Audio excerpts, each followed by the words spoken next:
పరలోకమే నా స్వాస్థ్యము, ఎప్పుడుగాంతును.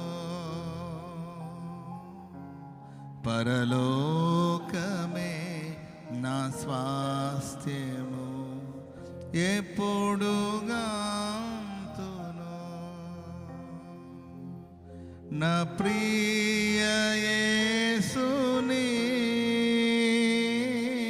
మొట్టమొదటి కోరుకుంటే వచ్చేది భక్తి, కోరుకోకపోయినా వచ్చేది బలహీనత అయితే, మూడోది నువ్వు కోరుకున్నా కోరుకోకపోయినా ఒక ప్రదేశం ఉంది. దాన్ని ఏమంటావంటే భవిష్యత్ ప్రదేశం. It's a destination. ప్రతి మానవునికి ఒక భవిష్యత్ ప్రదేశం ఉంది. ఏంటో తెలుసా? ఒకటి పరలోక రాజ్యం, రెండు నరకం.